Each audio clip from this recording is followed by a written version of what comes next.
Ladies and gentlemen, welcome to Unarmored Talk podcast, where we will have real life discussions that helps you develop an accurate way of thinking. And where we're going to do this is we're going to gain a better understanding of how emotions, feelings, and thoughts can influence the outcome of a personal or professional challenge.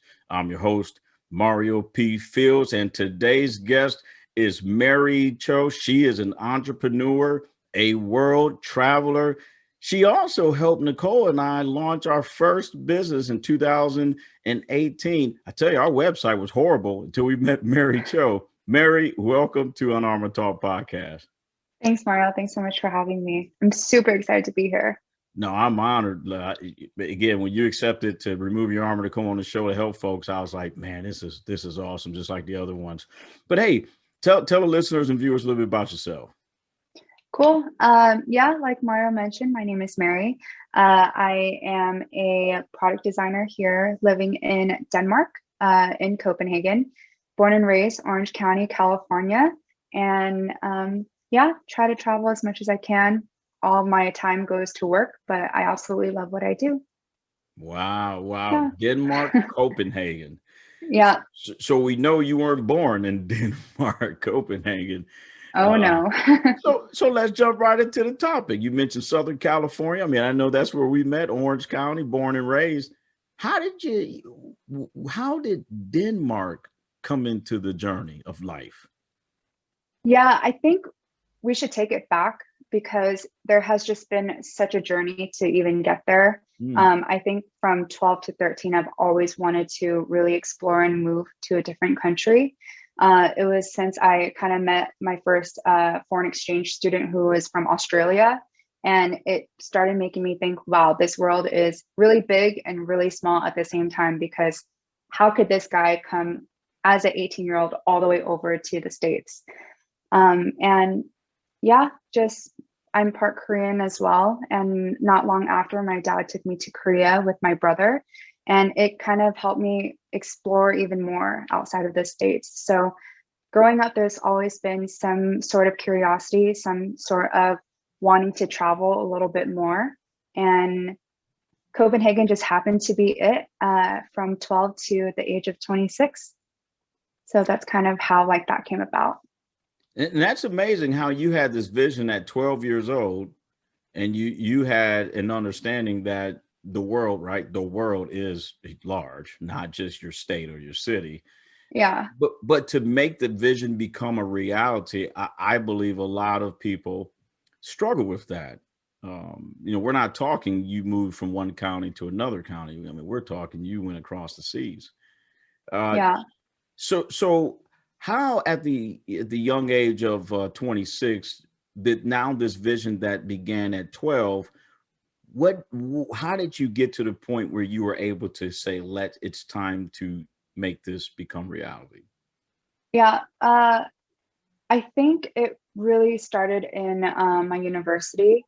I was a full-time student and I was working part-time. So over maybe 3-4 years, I was really focused in social media because my degree is in marketing. Right. And this is kind of where, online marketing really came about. You started hearing about food porn and also the restaurant industries, like really everyone taking a photo of their food and food beasts coming out. So very early on, I really noticed what a huge social media presence could really make a restaurant. I think at that age, I also realized that a lot of restaurants owners are not tech savvy. Most of them are baby boomers. And knowing about baby boomers in marketing, they have a whole lot of money.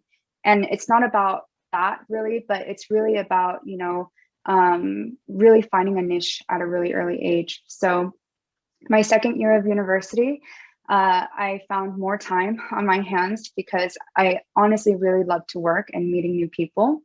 And I started reaching out to restaurants and offered to work for free to kind of learn about, having my very first clients. And after about 6 months was when I started actually getting paid for what I did, because I'm a brand new student and I am trying to run these restaurants' social media. And they're actually putting all of their trust in me. Right. And after doing that and realize, wow, you actually don't have to go to these restaurants every single day to work. I'm really only seeing these people maybe once a month. So when I was starting to get closer to graduating, I really wanted to travel. So me wanting to travel is still in my blood. Right. And maybe not living in a different country, but maybe traveling a lot was something I wanted to do. So when I realized that I didn't have to go to work every day and still get paid and build that relationships with my clients and build that trust, I actually asked 3 of my clients at this time if they would be okay for me to go to Asia for maybe 3 months and still keep that relationship and keep managing their social media accounts. Right. And luckily enough, they all said yeah. So that was kind of my first time experiencing that nomad life, right? Being able to travel the whole world and still work for my clients back in the States. So that's kind of like how being able to nomad, going to different countries really came about. And that helped spark me thinking like, maybe I don't have to live somewhere forever, but maybe I could live a lot of different places and always kind of have a home base back at home. So that's kind of, that really sparked to start wanting to do this. And what emotions did you experience? You have these clients, you've built this relationship with them, they trust you. I mean, I'm not a baby boomer, but I wasn't that tech savvy either. So I can, ladies and gentlemen, I can accurately say from my personal experience with Mary Jo and my level of expertise, and when it comes to web design, I was horrible. So you're right. You found the niche, and I was a recipient of that. But you have these clients, you have these relationships built. Now all of a sudden you want to make a decision that you feel may lose your clients. What emotions did you experience when you went through that process to ask them would they be okay if you went to Asia? I knew I had a really good relationship with them. And of course, there's always going to be a question of whether they would want to keep me or not. But I try to be as transparent as possible. I think that's the most important thing when you have a business, when you build a relationship with anyone, you have to be as transparent as possible. And I actually told all of them about 6 months before I was going to buy my ticket that, hey, this is something I've always wanted to do. I just want to make sure that like we could build a plan before me going. So it's about building up to the actual day that I leave, right? So of course there's a question, but within that 6 months of me telling them that I wanted to go to them being okay with it's been a very hands-on process. So the doubts and the questions of them not wanting to continue the relationship kind of goes away when we both are more comfortable that the longer I am away, they'll know that I can still keep that quality even from across the world. So yeah, there was some doubt, but I think we both trusted each other good enough for them to continue. Right, right. And I like how you talk about the relationship you have built with your clients, and the trust which you have to earn, right? You just go Right. to this local store and get 2 loaves of trust. But Yeah. you know, but and that's amazing how you were able to put some effort, because it took effort, and you made the decision that, hey, I'm going to put some effort to build these relationships, and use and leverage the trust and relationships I built with my clients to get me through some of these emotions of doubt or whatever I may be feeling. So now you make the decision, right? It's game time, right? It's the day did you fly to LAX or San Diego? Oh, LAX. I Right. never used the airport at San Diego. We won't tell anybody down. We'll keep that quiet. I guess I got to try it now, though. Yes, you do. Yeah. World traveler. So True. so now here it is. You're going up to LAX, which if anyone has ever traveled to LAX, God bless. So you get there, you bought the ticket, and now what? Yeah. So this time it was through Asia, and I haven't really hit Copenhagen yet. it was just me testing out for 3 months, right? So there was no mindset of I'm going to move to Copenhagen. It was more of like, if I go to Asia for 3 months, could I actually live here? And within these three different countries that I've been to, Bali, Indonesia, Vietnam, and Thailand, Korea was not one of them, but it's always been somewhere I wanted to live because I have family there and I knew it would be a lot easier. Um, After going to Asia and nomading and traveling to like different spots and working, I realized that I didn't really have to live in Korea or anywhere. I can just kind of live everywhere at a small chunks at a time. So that was kind of my next plan of action. After coming home for 3 months, I went to Iceland and worked for a week and then came back home. And I was actually asked by a Norwegian friend who moved to California to visit Norway with her and stay at her family's. So by this point, I've actually hit Europe. It's my first time in Europe, basically. And really, Europe is something else, I think. It is completely different, of course, from Asia. It is nothing like Iceland either. And I think it's the architecture and the nature of Norway that I really got spoiled by. But Norway didn't give me that sense of home at all. I just knew, wow, this is such a beautiful place. I would love to nomad around here, but Norway is also very expensive. I don't know if you know that, Mario, but Norway is really expensive. So you're from Southern California. If you're telling Yeah. me that Norway is expensive, I'm assuming that it makes California living cheap. I think it's just, yeah. I think just a little bit. Of course, there are differences, and of course, Southern California could be more expensive in a lot of different ways, like I'm sure any other country. But I didn't have a job. I had clients only, right? So I didn't have a stable salary, and if I wanted to move to Europe, I knew I had to find more clients, but I knew it wouldn't even last long depending on where I wanted to stay. It was really going to Copenhagen after Norway that I felt really, really at home almost. It was actually a surprise or not planned, me going to Copenhagen. It was actually recommended because a lot of Norwegians go to Copenhagen to party. But this is in September, so I'm not partying or anything. And also, the This is sun unarmored sets. talk. Mary, this is unarmored talk. It's okay. It's okay. It's okay. Yeah, but don't worry, I didn't. And not that I wouldn't have, but it's also September and it gets really dark around 3 p.m. So it's just, I got there at 6 and I could remember the first time I stepped out of that 8-hour bus ride.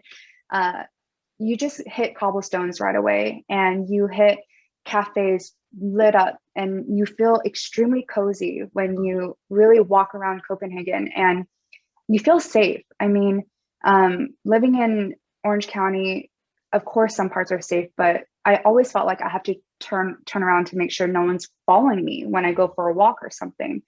But around Copenhagen, when I would walk around alone, and a lot of different parts of Europe as well, I felt really safe. And I felt like there was a sense of, I was working for my clients, of course. So I would be working in different cafes on my laptop, and a lot of people did the same thing. I mean, Orange County wasn't that way at this time. We are now. But in Copenhagen, you see a lot of entrepreneurs sitting around you. So you feel that vibe of that startup life almost. And I really saw myself living here. And I didn't feel that way anywhere else of all the countries that I've been. But it was something about Copenhagen that I really saw myself living here for an X amount of time. So that's kind of how it started. And I like how you highlighted, how your feelings and emotions, which feelings and emotions, all humans have them. I mean, we can't get rid of them, right? But how they influence your thought process, but you didn't make an emotional decision. You thought through it. At any point during this journey, did you fail? Everyone has a different definition of failure, which is not bad. It's just it is. At any point that you fail, and what was it? Oh my gosh, it was a wild ride. Okay, so I don't know if you know, but in order to live in Denmark, you have to have a work visa or you have to be married or whatever. So my goal was to have a work visa. Right. When I came to Denmark the fourth time, because it took me a year and a half since the first time I stepped out of that bus to tell myself I'm going to move. So the first day, I had 90 days to find a job because I am on a travels visa. And within this travels visa, I have I'm within the Schengen law where I can only stay here for 90 days and not be allowed to hit the other 26 countries after the 90th day, Mm. which means I could either go home or go outside of all the Schengen countries. Um, so basically, I was on a time crunch to find a work visa in 90 days. Very first day, I applied to 20 jobs, quick apply, LinkedIn, Glassdoor, everything. Just like, what can I do to find a job? And I'm also competing against other Danes, other, Danish citizens, other, residents, and also a lot of Europeans, or at least in Denmark, it's known for them to have their master's degree. That's like their basic, right? Where I have my bachelor's only.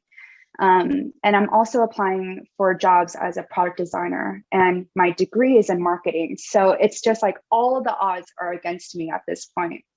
It also didn't help that I kept reading articles before I moved, like how hard it would be to find a job, and it's difficult to find friends, and so it was quite demotivating. But I knew it's just 90 days of my life. I have my savings, I still have my clients, so why not try it? And it was 90 days of emotional roller coaster. It also didn't help that in Denmark, when I arrived at the end of March, so close to April, until June, Denmark has a lot of holidays in between. It's like their heaviest holiday months. So not only am I trying to find a job in 90 days, people in companies are out on vacations. So the process extends to even get an interview. And I got my first interview after a month and a half of applying to about 20 to 30 jobs a day. And, it's very hard for them. I had to find specific companies who are more global companies. Right. Copenhagen is a smaller city, so the opportunity there is more limited than somewhere like California. So I've failed a lot of times. I've gone through interviews where I hit the very last spot where we're negotiating salary and then getting emails saying we found someone else. So that was also very difficult. But I hit the goal on my 90th day. On the way to the airport, I got a call, and Wait a minute. Wait a minute. basically, Wait a minute. On the yeah, 90th, wait, let's make sure we get this. yeah, On the 90th day, you're going back to California. yep, You're done. You're like, I I'm missed the mark. done. Packed all my bags on the way to California. Just accepted that, it's not going to happen. Not gonna Maybe I'll try happen. it next year. Yeah. Yeah. So basically, I was on the way with all of my bags, and I got a call from who is actually now my friend Sanaya. And she basically said I got hired, but that I can't come back until August because people are on summer holidays here. And this is June. So, yeah, on the 90th day, I was told I got my work visa, and I could move to Denmark. Ladies and gentlemen, this what an amazing journey. And look at the results of you using accurate thinking, not giving up, understanding that, right, your words, it's a roller coaster. Yeah. And I like how you said, Mary, how on the way to the airport to head back to Southern California, I believe you felt defeated, but I love how you said that, no, I'm gonna try again next year. I'm not done. You're gonna see Mary Cho again, Denmark. And if I got to do 20 to 30 job applications for another 90 days, so be it. You better read through them. Yep, exactly. That what amazing journey. I'm serious. And Mary, I know this episode will inspire others to not give up on their vision, no matter how old or young they are. And age to me is it's just a number. It's all mindset, right? Belief. But Yep.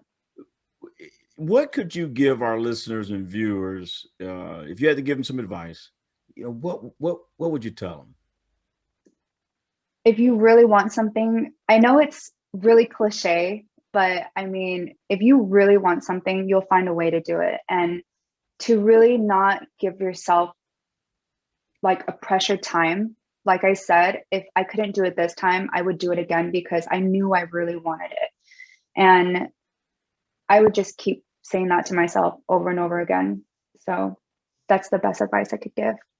Ladies and gentlemen, you heard from Mary Cho, who's now in Denmark on a different time zone. That's why I'm glad the map is behind me, because I can actually see where she's at, make sure we sync the time. But if you guys want to watch this episode or previous episodes, subscribe to my YouTube channel at Mario P. Fields YouTube. Put it in your search engine. I'll pop up. You can also go on Apple Podcasts and download the audio. Always leave us a rating and review. Even if it's a 1-star, we like that. It helps us get better.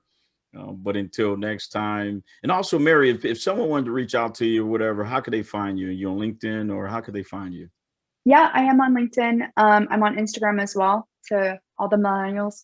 Woo. Yeah, but yeah, find me on LinkedIn. Yeah.